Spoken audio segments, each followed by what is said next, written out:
दोस्तों नमस्कार। मेरा नाम है विजय कुमार पाल। मैंने इंग्लिश में बहुत सारी किताबें लिखी हैं जिसमें कि इस्लाम के पाखंड का विरोध किया गया है। इस्लाम की वो आदतें जो इंसानियत के खिलाफ हैं उनका विरोध किया गया है। तो पहले हम उन किताबों का, और वो सच्चाई पर आधारित है। पहले ये किताब है मेरी venomous fangs of cobra. This is my book, 4th book है जो एक पब्लिकेशन पर हुई। इसमें बताया गया कि किस तरह से हम लोग इस्लाम की वजह से परेशान हैं। हमको इस बात से मुतमिन हो जाना चाहिए, हमको इस बात से सहमत हो जाना चाहिए। इस्लाम कोई एक आइडियोलॉजी नहीं है, परंतु ये एक ऐसी डिक्टेटरशिप है, एक ऐसी गुंडागर्दी है जो इंसानियत के खिलाफ है। हालांकि इसको बचाने की कोशिश मुल्ला और मौलवी कर रहे हैं, लेकिन वो बचा नहीं पाएंगे। ये विनेमस फैंग्स ऑफ कोबरा भाई विजय कुमार पाल, इसको पढ़िए। ये अमेरिका में सबसे ज़्यादा बिकने वाली किताब है, आप गूगल में भी सर्च कर सकते हैं। दूसरी ये मेरी किताब है panorama of democracy in Indian सब कैंटिनेंट।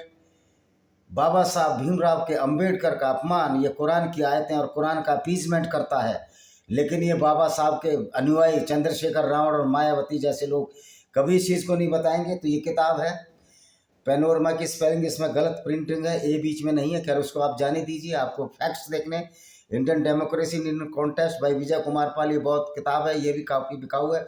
और किस तरह से इस्लाम गैर मुस्लिमों का डिसरेस्पेक्ट करता है, किस प्रकार बाबा साहब अम्बेडकर के विचारों का डिसरेस्पेक्ट करता है, ये भी इस किताब में दर्शाया गया है। मेरी एक और किताब है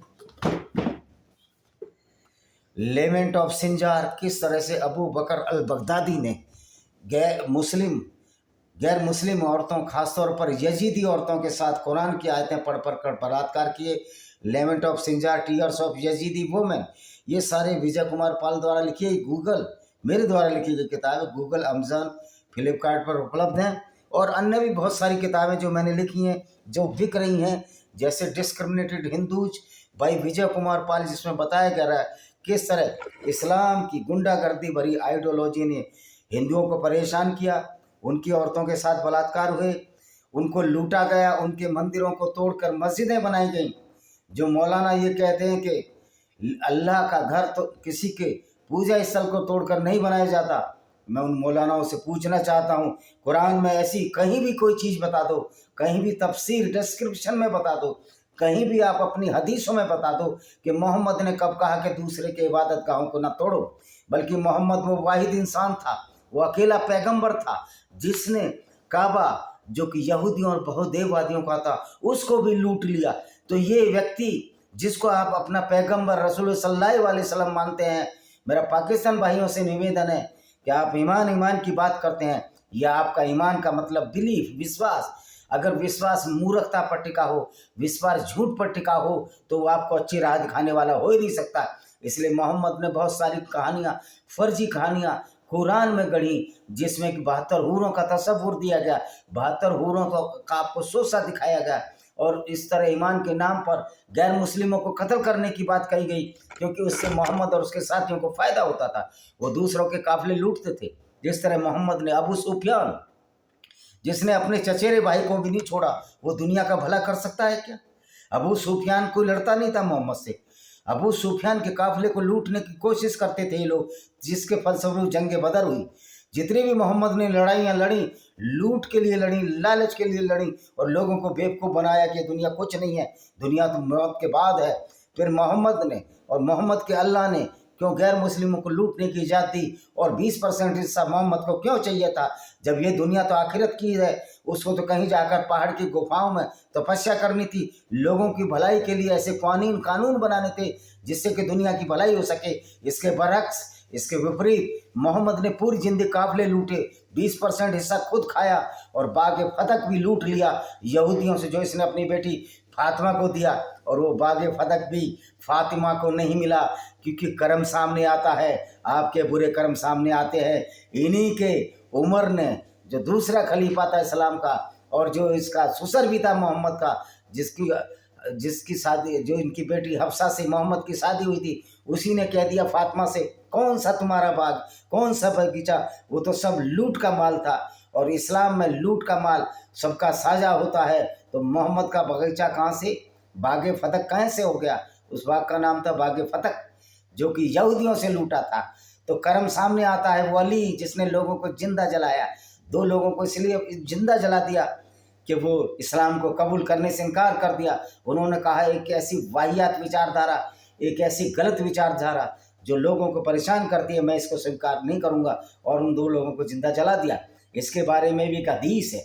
अब हदीस के बारे में बता दूं, हदीस का मतलब होता डेस्क्रिप्शन, व्याख्या की किताब। जो मोहम्मद साहब जो कार्य करते थे, उनके कार्यों का काला चिट्ठा, कच्चा चिट्ठा जो खोल कर रखती हैं, उनको हदीस कहते हैं। और इन हदीस की वजह से खास तौर पर आयशा जो इनकी पत्नी थी, आयशा बिन्त अबू बकर की जो बेटी थी, उनकी हदीसों ने मोहम्मद का पूरा काला चिट्ठा खोल कर रख दिया है कि मोहम्मद किस तरह से एक लालची प्रवृत्ति के व्यक्ति थे, और किस तरह औरतों के प्रति आसक्त थे, और किस तरह काम वासना से अभिभूत थे। तो आयशा भी कहती थी कि मोहम्मद के पास जो लड़कियां मोहम्मद के पास सामने आकर उसके साथ सेक्स करती थी, इंटरकोर्स करती थी, जैसे कि मोहम्मद की रखेल, मारिया अली के बतिया, तो कहते हैं मुझे अच्छा नहीं लगता। और आयशा ने इन पर तंज भी किया कि ये कैसा पैगंबर है जो सिर्फ औरतों के लिए, और ये कैसा अल्लाह है जो इसकी काम वासना की पूर्ति करता है, और ये कैसा अल्लाह है कि 20% लूट का माल मोहम्मद को देता और लूट के लिए उकसाता है। जब ये दुनिया आखिरत की है तो मोहम्मद ने इतनी लूट क्यों मचाई, इतनी धमा चौकड़ी क्यों मचाई, इतनी उद्दंडता का परिचय क्यों दिया। और ये कहते हैं कि पैगंबर की गुस्ताखी का सजा सर्तन से जुदा होगा। ओ भाई, सर्तन से जुदा, ये तो नॉन मुस्लिमों की मूर्खता रही है जो आपकी कुरान को, असलियत को ना समझ पाए। कुरान से बड़ी कोई गुस्ताखी नहीं है इंसानियत के खिलाफ। कुरान से बड़ा कोई ऐसी विचारधारा नहीं है जो इंसानियत को शर्मसार कर रही है। कुरान से खराब कोई किताब नहीं है जो पूरी दुनिया की मानवता को शर्मसार कर रही है, पूरी दुनिया की निंदा करती है, गैर मुस्लिमों की निंदा करती है, उनके किले तोड़ती है, उनके मंदिर तोड़ती है, उनकी औरतों की बेइज्जती करवाती है। तो सबसे बड़ी ब्लेस्फेमस किताब जो है वो कुरान है, और कुरान पर रोक लगानी चाहिए। और भाइयों, अब एक बहुत बड़ी तैयारी के साथ हमें सामने आना है। इस कुरान पर रोक लगाने के लिए पूरी दुनिया में मानवतावादियों को, गैर मुस्लिमों को और एक्स मुस्लिम इस्लाम छोड़ चुके हैं। इस कुरान के खिलाफ आवाज़ उठानी है, सड़कों पर उतरना, जगह जगह कुरान बैन करने के नारे लगाने हैं, जगह जगह बोलना है कि कुरान की आइडियोलॉजी हमारे भारतीय संविधान के खिलाफ है, क्योंकि कुरान जहाँ समानता का अधिकार नहीं देती, आर्टिकल 14 का निरादर करती है। तो बाबा साहब के संविधान मानने वाले जो, तो बाबा साहब के चक्कर में तुम नीले और पीले और हरे कोट पहनकर बाबा साहब का मजाक बनाते हो, बाबा साहब का उपयोग करते हो। बाबा साहब वो वाहिद इंसान थे जिन्होंने इस्लाम का एक काला चिट्ठा खोला और कहा कि आइडियोलॉजी अच्छी नहीं है। जबकि हैदराबाद के मौलवियों ने बाबा साहब को कहा वह इस्लाम कबूल कर लो, उन्होंने कहा मैं ऐसी वाहियात आइडियोलॉजी, वाहियात विचारधारा जो झूठ, फरेब, षड्यंत्र पर टिकी हो, जो आदमी को, अच्छे भले इंसान को एक अपराधी बनाती हो, तो ये अपराधी पुस्तक जो अपराध पैदा करती है, जो लोगों में नफरत फैलाती है, मैं कदापि इस्लाम को स्वीकार नहीं करूंगा। और लोगों जाग जाओ, अब सर्तन से जुदा के नारों से डरने की जरूरत नहीं। अगर आज आप डरोगे तो अगली पीढ़ियां कितने डेंजर में होंगी, ये सोचने की बात है। तो हमको एक धर्म युद्ध शुरू करना है। ये जिहाद को धर्म युद्ध कहते हैं, जबकि जिहाद एक टोटली गुंडागर्दी है जिससे गैर मुस्लिमों को परेशान किया जाता है। अब हमें धर्म युद्ध करना है, विचारों से, शस्त्र और शास्त्र से। हम कुरान जैसी आइडियोलॉजी को भारत में क्या पूरी दुनिया में चलने नहीं देंगे। और मजे की बात है कि अरब में भी लोग समझ रहे हैं। मेरा अरबी मुसलमानों से, मेरा पाकिस्तानी मुसलमानों से निवेदन है कि आप अपने किसी ऐसे व्यक्ति को अपना आइकॉन, आइडल मान सकते हो जो लुटे रहा हो। वैसे भी तुमने मीर और ये अफगानी और पठानियों से भी मेरी कोई सहानुभूति नहीं है, क्योंकि ये भी उसी मूर्खता वाली विचारधारा को मानते हैं। आज इनको पैसा मिल रहा है इन पठानों को, तो ये भारत की तारीफ करते हैं, वरना तालिबान भी उसी विचारधारा की अंग है जो कि गुंडागर्दी से भरी हुई है। इनकी दबाव है, इनका अल्लाह दबा, और ये दबे हुए तालिबान बहरूपीय सांड है जो पूरी दुनिया को ख़त्म करने में लगे हैं। कोई भी तालिबानी भारत आए, इनको भारत से बाहर निकालो। हम नहीं चाहते कि कोई ऐसी विचारधारा का लोग बाहर से आएँ। या अफगानिस्तान, अफगानियों का क्या काम है? अफगानियों को कहना चाहिए जो अफगान भारत में बिजनेस कर रहे हैं, दिल्ली में बिजनेस कर रहे हैं, कि हम कुरान को नहीं मानते। अगर वो कुरान को मानते हैं तो हमको गाली दे रहे हैं, क्योंकि तो कुरान तो हमको ही गाली दे रही है। इन सारे मुस्लिम प्लेयरों से सख्त लेनी चाहिए। और जो पाकिस्तान की टीम से खेलने की जरूरत नहीं इंडिया को, क्योंकि पाकिस्तान की टीम का जो कलमा है, जो पाकिस्तान की जो कुरान है, वो कहती है गैर मुस्लिमों को कत्ल करना है। चैप्टर 9 की 5वीं आयत, चैप्टर 5 की 33वीं आयत, सूरह अल बकरा, भरा पड़ा रक्त रंजित इतिहास। कुरान की आयतें रक्त रंजित हैं, सारी ब्लड खूनी आयतें हैं।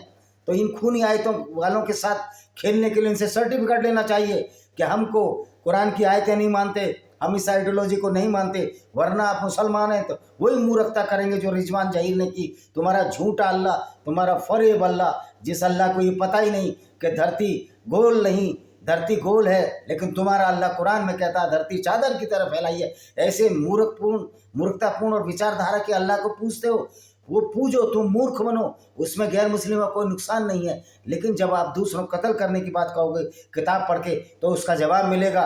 और मैं यूट्यूब को भी ये वाजे कर देना चाहता हूँ कि आप जो हमारी रीच कम कर रहे हैं, इस रीच को सही कीजिए, नहीं जून से इतना बड़ा आंदोलन पूरी दुनिया में फैलाया जाएगा यूट्यूब के खिलाफ। और यूट्यूब की औकात नहीं जो भारत में यहाँ पर काम कर सके, क्योंकि बीजेपी को भी तो हिंदुओं के वोट चाहिए। हम किसी को मारने और कत्ल करने की बात तो नहीं कह रहे ना, हम तो वही कह रहे हैं जो कुरान में। हाँ, निश्चित तौर पर अगर कोई हमको धर्म के नाम पर कत्ल करने आएगा तो हाथ हमारे चूड़ियों से बंधे नहीं है, क्योंकि भगवत गीता में भी कहा गया दुष्ट के साथ दुष्टता का व्यवहार करो, और ये हर हिंदू को करना चाहिए। अगर आप बटे रहोगे जाट गुर्जर अहीर राजपूतों में, तो तुम्हारा वही असर होना है जो अब तक होता रहा है। और तुम मार्शल कौमों के नाम पर जो बातें करते हो, ये एक ढकोसला है। कौन सी ऐसी जाति है जो अपने को मार्शल समझती है, जिनको अंग्रेजों ने मार्शल का दर्जा दिया? क्या उन्होंने तलवार के डर से सलवार नहीं पहनी? बहुत बड़ी संख्या आज मुस्लिम राजपूतों की है, बहुत बड़ी संख्या मुस्लिम गुजरों की है, मुस्लिम जाटों की है, मुस्लिम गडरियों की है, मुस्लिम अहीरों की है जिनको घोसी कहते हैं, मुस्लिम गडरियों की जिनको बकरवाल या गद्दी कहा जाता है जगह जगह, मुस्लिम गुजरों की है। इवन ब्राह्मण भी मजबूरी में भट्ट से पट्ट बन गए। मूसा रहना जो इस्लाम ब्राह्मण था कश्मीर का, जो मुसलमान बना, वही गुंडागर्दी शुरू कर दी जो इस्लाम में लिखी है। तो इस्लाम एक फुल गुंडागर्दी है, फुल एक वाहियात विचारधारा है और इंसानियत को शर्मसार करने वाली है। इस्लामिक विचारधारा से आपको लड़ना होगा, तर्क से लड़ना होगा, शास्त्रों से लड़ना होगा। हमारे मुस्लिम भाइयों को भी उस विचारधारा में क्या बात सोचना होगा। क्या 72 रूहों का जो तस्वुर है, जो है नरक और सुरग का तस्वुर है, ये मोहम्मद और मोहम्मद के जो साथी जो पूरी ज़िंदगी अपराध किए, इनको जन्नत मिलेगी? ये मोहम्मद का बनाया हुआ खेल था कि कत्ल किए जाओ, 20% ले जाओ और तुमको अल्लाह जन्नत देगा। ये अल्लाह क्रूर और अत्याचारियों का एक काल्पनिक अल्लाह जो मोहम्मद ने अपने फ़ायदे के लिए बनाया था। तो आइए आज उसी ही खतरनाक खूनी किताब जिसको लोग कुरान शरीफ, कुरान करीम के नाम से जानते हैं, उसकी कुछ आयतों का हम मुआयना करते हैं और किस तरह ये लोगों को बेवकूफ़ बना रही है। कल हमने 30 आयतें बताई थी सूरह अल-फातिर 35वें अध्याय की जो इनका है, तो आज उससे अगली किताबें बताते हैं 31, उसकी अगली आयत बताते हैं 31 से 45। आज 15 आयतों पर हम तबसरा करेंगे, इस पर विवरण देंगे, व्याख्या करेंगे, समालोचना करेंगे। देखिए, आलोचना ही हो सकती है कुरान की, समालोचना में तो अच्छाई बुराई दोनों होती है, लेकिन कुरान में एक भी अच्छाई नहीं है। ये RSS वाले तो कुछ समझते नहीं है, ये कहते हैं हम कुरान क्यों पढ़ें। जब मूर्ख हो, जब तक तुम कुरान नहीं पढ़ पाओगे तुम इस्लाम के बारे में क्या होगा। जो किताब हमने तुम्हारी और प्रकाशना की ओर भेजी है वो सत्य है। इसमें कहा जा रहा है जो हमने किताब जो कुरान तुम्हारे लिए भेजी वही सत्य है, जबकि कुरान से बड़ा कोई झूठी किताब नहीं, कुरान से बड़ी कोई पाखंड वाली किताब नहीं। पाखंड को आप सहन कर सकते हैं, लेकिन आप उस चीज़ को सहन नहीं कर सकते जब ये सीधा आपको कत्ल करने का आदेश दे। उसके बाद भी भारत सरकार सो रही है, उसके बाद भी लोग सो रहे हैं।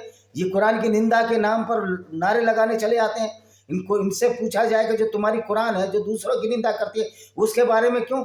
इसलिए आज कुरान जलाई जा रही है, इसलिए कुरानों को रद्दी की टोकरी में फेंका जा रहा है, क्योंकि कुरान एक ऐसी खतरनाक किताब है कि जो दुनिया को ख़त्म कर देगी। ये कुरान परमाणु बम से भी ज़्यादा खतरनाक है, इस्लाम कोरोना वायरस से भी ज़्यादा खतरनाक है। और हमारे मुस्लिम भाइयों जो हिंदुओं से बने वो इस बात को नहीं समझ रहे कि एक दिन ये इन्हीं को नुकसान पहुँचाएगी। कुरान की वजह से मुसलमान शिक्षा में पीछे रह रहे, कुरान की वजह से जो ईमान की वजह से ये एक तरह से बेचारे भटके हुए लोग हैं। वैसे कुरान कहता है कि हम गैर मुस्लिम गुमराह होते हैं। अरे तुम गुमराह होते हो, तुम्हारी धरती को चपटी बताने वाला अल्लाह तुमको गुमराह कर रहा है, हमको गुमराह नहीं कर रहा। लेकिन आपकी समझ में तो आए ना, जब इस्लाम एक ऐसा ताला है जिसके अंदर बुद्धि जा ही नहीं सकती, या इस्लाम एक ऐसी किक है, आप फुटबॉल में किक मारते हो ना गोल करने के लिए, यहाँ इस्लाम आपके ब्रेन को बाहर कर देता है किक मार के। देखिए, किताब झूठी है। मैंने कितनी चीज़ें बताई थी कि कुरान में बहुत झूठ है।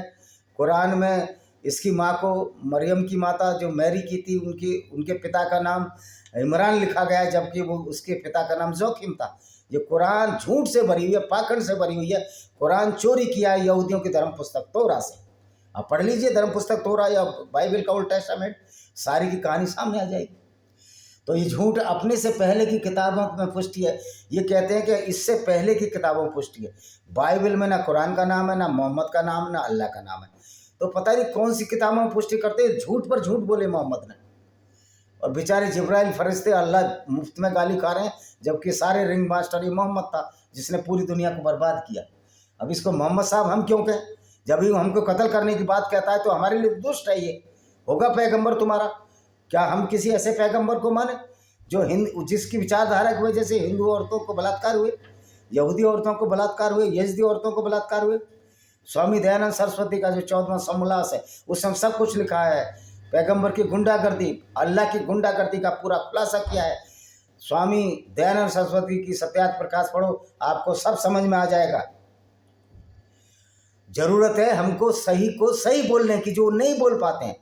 चंद्रशेखर रावण से पूछना चाहता हूँ, क्या आप दलित और मुस्लिम समीकरण कैसे चला सकते हैं? जबकि इस्लाम की दृष्टि में दलित हो या बौद्ध हो या जैन हो, सारे नजस हैं, गंदे, पोटी जितने गंदे। ये आपकी किताबों में लिखा है। अगर मैं झूठ बोल रहा हूँ, है किसी मौलाना की औकात, किसी मौलाना के कंचों में पानी हो तो सामने आकर अगर थोड़ी गैरत है अल्लाह के नाम पर मेरे से शास्त्रार्थ कर दे, मैं 5 मिनट में साबित कर दूंगा। कुरान कोई अच्छी किताब नहीं है, बल्कि गुंडागर्दी से और नफरत भरी हुई, मानवता को शर्मसार करने वाली ये खूनी किताब है। निश्चय ही अल्लाह अपने बंदों की खबर पूरी रखने वाला, देखने वाला। अल्लाह कोई नहीं देखता। अल्लाह अंधा है। क्यों अंधा है? कि धरती कहता है मैं अल्लाह ने बनाई है, तो उसको पता होनी चाहिए ना धरती गोल है। अल्लाह कह रहा है धरती चादर की तरह मैंने फैला दी, उसको पता होना चाहिए ना धरती घूम रही है अपनी धुरी पर। लेकिन तुम्हारा अल्लाह कह रहा है कुरान का अल्लाह कि धरती स्थिर है, सूरज उसके चारों तरफ घूम रहा है। यानी तुम्हारा अल्लाह अंधा है, कुछ भी नहीं है देखने वाला। वो अंधा, उसके आंखें ही नहीं है, बुद्धि भी नहीं, आँख भी नहीं। फिर हमने इस किताब का उत्तराधिकारी उन लोगों को लगाया जिन्हें हमने अपने बंदों से चुन लिया। अब कोई तो उनमें से अपने आप पर जुल्म करता है, तो कोई मध्यम श्रेणी का है, कोई उनमें से अल्लाह के कृपायोग से भलाइयों में अग्रसर है। यही बड़ी श्रेष्ठ। आप कह रहा हमने तो किताब सबके लिए बनाई, लेकिन यहूदी और ईसाई नहीं मानते। तो इसी बात से मोहम्मद को चिढ़ होती थी कि बाइबल में से, यहूदियों की धर्म पुस्तक तोरा में से मेरा नाम हटा दिया, अल्लाह का नाम हटा दिया। भाई वो कोई स्टैंडर्ड बुक तो होगी। वो ये पुस्तक मोहम्मद ने क्यों नहीं दिखाई जिस बाइबल में और तोरा में मोहम्मद और कुरान और अल्लाह का नाम था? तो ये ऐसी कोई पुस्तक ही नहीं थी। तो ये मोहम्मद ने वहाँ के बद्दुओं को, अरबी जो ऊँट चराने वाले मूर्खों को बेवकूफ़ बना दिया कि मेरा नाम हटा दिया। जैसे गांव में बोलते हैं ना, हाँ हाँ ये बात तो सही करा है प्रधान। और प्रधान और खाप पंचायतों में कितने समझदार आदमी बैठते हैं, या आपको ये बताने की जरूरत नहीं। तो प्रधान, हमारे जो खाप पंचायतें हैं खासतौर पर 1-2 जातियों में ही होती हैं, वो सब उसी मध्यम की पहचान है, जो कि पूरे उत्तर भारत में अराजकता फैलाए हुए हैं ये लोग। यही अराजकता इस्लाम ने फैलाई, इसलिए इस्लाम उनको बहुतों को पसंद आता है। क्यों पसंद आएगा? कि इस्लाम भी अराजकता की छूट देता है, इनको भी अराजकता की छूट दो। अब इस्लाम को अराजकता की छूट ना ब्रिटेन दे सकता है, ना फ्रांस दे सकता है। आज हमारे जो यूरोपियन जो लोग हैं वो समझ गए हैं कि इस्लाम और कुरान को पढ़ना बहुत ज़रूरी है, और हिंदू को कुरान पढ़ना ज़रूरी है। जो मूर्ख ये कहते हैं कि हम कुरान पढ़कर क्या करेंगे, हमें गीताओं से फुर्सत नहीं, तो फिर तुम ये दावा भी मत करो कि हिंदू मुस्लिम भाईचारा हो सकता है। नहीं, तुम सर्वश्रेष्ठ मूर्खों की श्रेणी में सर्वश्रेष्ठ हो, 1 ग्रेड के मूर्ख कहलाए जाओ। सदैव रहने के बाग हैं। मोहम्मद ने एक सब्ज बाग और दिखाया। अगर सदैव रहने के बाग थे और ये ज़िंदगी कुछ नहीं थी, तो मोहम्मद ने बागे फदक क्यों लूटा? बागों की लूट क्यों की? औरतों की लूट क्यों की? जब वहाँ 72 हुरें मिलनी तो यहाँ क्यों लूटा? यानी मोहम्मद ने अपनी काम वासना, अपनी धन लिप्सा की पूर्ति एक ऐसी आइडियोलॉजी के नाम पर, अल्लाह के नाम से लोगों को डरा डरा कर की। पर ये अब चलने वाला नहीं है तुम्हारा झूठ। कुरान एक झूठ की, फ्रॉड की किताब है, जिसमें प्रवेश करेंगे वहाँ सोने के कंगनों और मोती से आभूषित किया जाएगा, वहाँ उनका वस्त्र रेशम होगा। मोहम्मद, तुम्हारे अल्लाह ने अरब का कोई भला नहीं किया। 1935 में जब एक यहूदी ने तेल की खोज की, तभी अल्लाह के बंदे अच्छे आए, नहीं तो झोपड़ियों में रहने वाले लोग थे। ये तो हमारे अरबी मुसलमानों को समझना चाहिए कि आप उस अल्लाह के चक्कर में, मक्का और मदीना के चक्कर में क्यों बदनाम हो रहे हैं? क्योंकि आप अरबियों को हम उसी नज़र से देखते हैं कि ये भी उस मूर्ख आइडियोलॉजी को मान रहे हैं जिसको इस्लाम के नाम से जाना जाता है। यद्यपि हमारे अरबी भाई अच्छे हैं, इसलिए उन्होंने कहा कि हम अपनी तीनों देवियां अल्लात, अल मन्नात, अल उज्जा की पूजा करेंगे। जिनको मोहम्मद ने तोड़ दिया था। सबसे बड़ा दुश्मन मोहम्मद ही है अरबियों का, जो अरबियों को शर्मसार किया। सबसे बड़ा दुश्मन मोहम्मद ही है मुसलमानों का, जो मुसलमानों को शर्मसार कर रहा है अपने क्रियाकलापों से, जो काम ऐसे किया। और उसको भी जो पैगंबर माने, क्या मैं उस व्यक्ति को ज्ञानी समझूंगा? मैं उस व्यक्ति को मूर्ख समझूंगा? और क्या मैं उससे दोस्ती करने की कोशिश करूंगा? क्योंकि कब उसका ईमान जाग जाए, कब वो कत्ल कर दे लोगों का। तो बचिए ऐसे आस्तीन के सांपों से। ये हिंदू मुस्लिम भाईचारा बहुत हो गया, ये पाखंड चलने वाला नहीं है। कोई गंगा जमनी तहजीब नहीं थी। अगर गंगा जमनी तहजीब होती तो हमारे मंदिर गंगा जमुना के 2 आबों में ज़्यादा तोड़े गए। ये हमें सोचने और समझने की जरूरत है।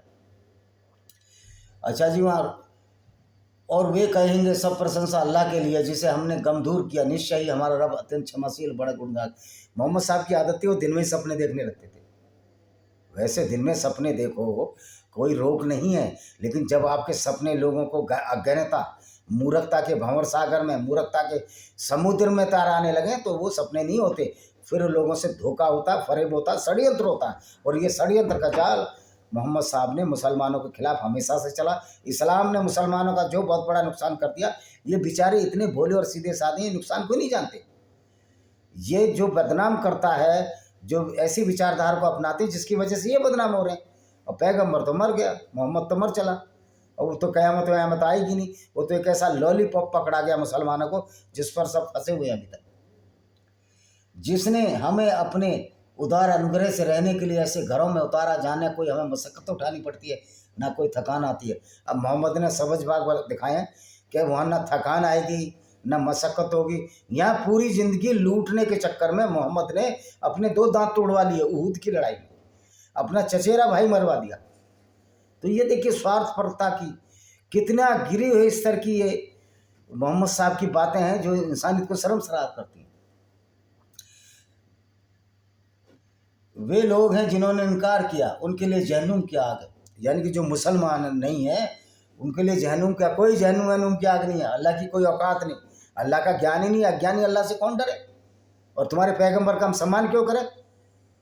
जब उसकी विचारधारा से हिंदू औरतों के साथ, यजीदी और ईसाई औरतों के साथ, तो आज सबसे बड़ी ज़रूरत है गैर मुस्लिमों को इकट्ठा होना है और इस्लामिक विचारधारा का सर्वनाश करना है, इस्लाम को भारत भूमि से भगाना है। और इस काम में हमारे मुस्लिम भाइयों का भी हमें सहयोग चाहिए।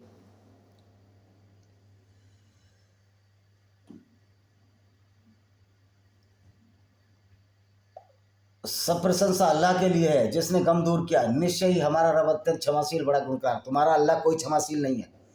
चैप्टर 9 की आयत नंबर 5 ये कहती है कि जहाँ भी मुशरिक आए, जब रमज़ान के पवित्र महीने बीत जाए तो काफिरों को जहाँ चाहो, मुशरिकों को जहाँ चाहो कत्ल करो। तो तुम्हारा अल्लाह तो क्रूर अत्याचारी है। इसलिए मैं कहता हूँ कि ये कुरान झूठ का पुलिंदा है। इसमें उस क्रूर अत्याचारी अल्लाह को रहमदिल और बख्शने वाला बताया गया, गफूर बताया गया, जो था ही नहीं। तो इसलिए तो मैं बार बार कहता हूँ कुरान एक झूठ, ये झूठा नबी, झूठा पैगंबर, झूठा अल्लाह का एक कॉकटेल है जिसको हम कुरान के नाम से जानते हैं। और जिसने हमें अपने उदार अनुग्रह से रहने के, अच्छा जी, वे लोग रहे जिन्होंने इनकार किया, उन्हें जहन्नुम किया गया, न उनका काम तमाम किया जाएगा, मर जाएं, और न उनसे यातना की कुछ हल्की की जाएगी। हम ऐसा ही बदला लेकर एक कर्तव्य को करते हैं, हम ऐसी यातना देंगे, उसको मारेंगे भी, जीने भी नहीं देंगे, और कहीं कहीं लिखा हम कत्ल कर देंगे सीधा। तो ये मोहम्मद साहब का तो घुमा हुआ था, दिमाग ही घुमा हुआ था। ये कब क्या बोल जाए कोई भरोसा नहीं था। वे वहाँ चिल्लाएंगे, हे हमारे रब हमें निकाल। कोई नहीं चिल्लाएगा। ये रब तुम्हारा मूर्ख रब, जिसको यही नहीं पता कि धरती स्थिर है और सूर्य के जो तुम्हारा रब ये कहता है कि धरती घूमती नहीं है, साकिन है, वो धरती तो घूम रही है। तो तुम्हारा ये जो रब है मूर्ख रब है। जब रब मूर्ख हो, जिसको वास्तविकता का पता ना हो, तो ऐसा प्रतीत होता है ये मोहम्मद का बनाया हुआ एक फ्रॉड है, जिसको हम अल्लाह के नाम से जानते हैं। सबसे बड़ा फ्रॉड मुसलमानों के साथ हुआ है, मक्का के नाम से भी और अल्लाह और मोहम्मद और पैगंबर के नाम से भी। लेकिन हमारे मुस्लिम भाई इसको समझेंगे, जरूर समझेंगे, जरूर अकल आएगी। तो आप पाकिस्तान में भी इस्लाम छोड़ रहे हैं। हमारा मुस्लिमों से थोड़ी कोई परहेज है। मुस्लिम तो हमारे मित्र हैं। हमारा तो है कि उस विचारधारा को मारकर अच्छा भला इंसान वैसी और दरिंदा बन जाता, तो उस विचारधारा को मत मानो भाई, मत बनो हिंदू ईसाई, मत बनो नास्तिक बन जाओ। मुसलमान बनने से बेहतर है नास्तिक बन जाओ, अच्छे काम करो। तो तुमको जब ज़्यादा फायदा है कि जन्नत तो आपको मिलने वाली नहीं, आप नरक में ही जाओगे। अगर अल्लाह सच्चा होगा, खानदानी होगा, तो तुम नरक में जाओगे और पैगंबर भी तुम्हारा नरक में जाएगा, जिस तरह के काम मोहम्मद ने किए थे। वहाँ वो चिल्लाएंगे हमें निकाल दे, हम अच्छा कर्म करेंगे उनसे बिन जो हम करते रहे। क्या हमने तुम्हें इतनी आयु नहीं दी? जिनमें कोई होश में आना चाहता तो होश में आ जाता, और तुम्हारे पास सचेत करता भी आया था। अब लो मजा चखते रहो जालिम। कह रहा तुम्हारे पास तो सचेत करता भी आया था, मोहम्मद आया था। तो एक बात बता, मोहम्मद से बड़ा जालिम कौन है? और मोहम्मद ने कौन से अच्छे कर्म किए? तुमको ये अच्छे कर्म लगते हैं दूसरों की औरतों से बलात्कार करना? लानत है ऐसे अल्लाह पर, लानत है ऐसे पैगंबर पर जो इंसानियत को शर्मसार करता है। और हमारे वीडियो डालते हैं बहुत सारे, नबी के राह पर चलो, नबी की राह पर चलकर तो कातिल, लुटेरे और बलात्कारी बनोगे। ये नबी की राह अच्छी राह है? निसंदेह आकाश, अल्लाह और धरती की छिपी बात को जानता है, वह तो सीनों तक की बात, वो अल्लाह कुछ भी नहीं जानता। अल्लाह धरती को चपटी बताता है जबकि धरती गोल है। अल्लाह धरती को स्थिर बताता है जबकि धरती जो है घूम रही है सूरज के चारों तरफ अपनी दूरी पर। यार ये मजाक अब नहीं चलने वाला। दिन में सपने देखने की आदत छोड़ दो हमारे मुस्लिम भाई हो, जो सच्चाई है उस पर चलो। यह तो वही है जिसने तुम्हें धरती में खलीफा बनाया, खलीफा की ऐसी तैसी। अल्लाह के खलीफा को राजपूतों की जोधपुर की सेना ने मार दिया है पाके उसमें। तो देखिए, गीता कोई गलत बात नहीं कहती, दुष्ट के साथ दुष्टता का व्यवहार करो, काहे भाईचारा कर रहे हो? इस्लाम को पढ़कर कोई अच्छा इंसान बन ही नहीं सकता। दुष्ट ही बनेगा तो फिर काहे का भाईचारा, काहे की गंगा जमनी तहजीब? नफरत कुरान फैला रही है ना, तो कुरान के जवाब में तुम कुरान जवाब नहीं दोगे क्या? कुरान में ही लिखा हुआ है ना कि गैर मुस्लिम से दोस्ती नहीं करनी, फिर तुम क्यों चुल कर रहे हो? तुम क्यों अल्लाह के खिलाफ जा रहे हो? हिंदू हो तुम, अल्लाह के खिलाफ उनसे दोस्ती क्यों कर रहे हो? मुसलमान तो दोस्ती कर लेगा क्योंकि उसमें लिखा हुआ है कुरान में कि धोखेबाजी करो और धोखे से इनको कत्ल करो। ये तो इतिहास है, रक्त रंजित इतिहास है इस्लाम का। इस्लाम एक छले, एक फरेब है, एक छल, एक षड्यंत्र है, एक गुंडागर्दी है मानवता के खिलाफ। ये बात कब समझ में आएगी? यसुद्दीन ओवैसी 15 मिनट पुलिस बचा दो और कुछ नहीं होने वाला तुमसे। तुम मुसलमानों को मरवाना चाहते हो। ये मौलाना भी मुसलमानों को मूर्ख बना रहे हैं। खुद सारे मौलाना सारे मौलाना मूर्ख हैं, इनके ब्रेन वॉश हो चुके हैं। कोई मौलाना की कोई औकात नहीं, उसके कंचों में पानी नहीं। वो पैगंबर का असली वंशज है, अल्लाह का असली है तो बहस करे हमसे, नहीं तो नकली है। और अगर वो बहस नहीं करता है तो इसका मतलब अल्लाह भी नकली, मोहम्मद भी नकली, और मोहम्मद के करैक्टर को डिफेंड नहीं कर पा रहा।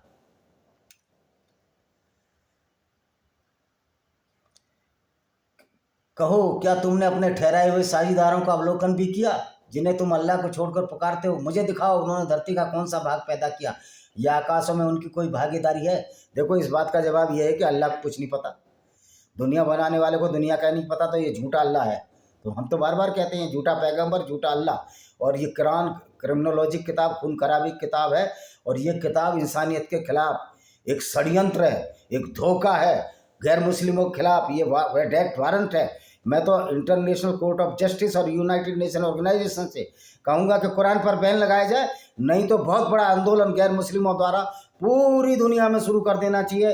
अब इस आइडियोलॉजी को हम बर्दाश्त करने वाले नहीं है, क्योंकि शस्त्र और शास्त्र में सारे गैर मुस्लिम, इन जो इस्लामिक टेररिस्ट हैं उनसे कहीं ज़्यादा बलशाली हैं। एक छोटे से इजराइल ने वो कर दिया, तो हिंदुस्तान तो बहुत बड़ा देश है, चाइना तो बहुत बड़ा देश है, और चाइना जो सलूक इनके साथ कर रहा है, इन मुसलमान के साथ बिल्कुल ठीक कर रहा है।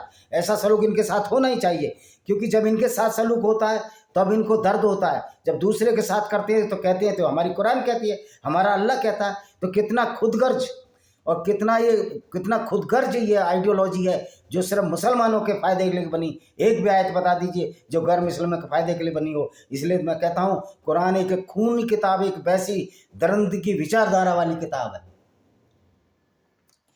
कहो, क्या तुम अपने ठहराए हुए साझीदारों का अवलोकन भी किया जिसने तुम अल्लाह को छोड़कर पुकारते? मुझे दिखाओ धरती का कौन सा भाग पैदा किया, या आकाशों? इसका हमने जवाब दे दिया कि अल्लाह ने कुछ नहीं बनाया, ये सब झूठ है। अल्लाह ही आकाश और धरती को थामे हुए वो टल ना जाए।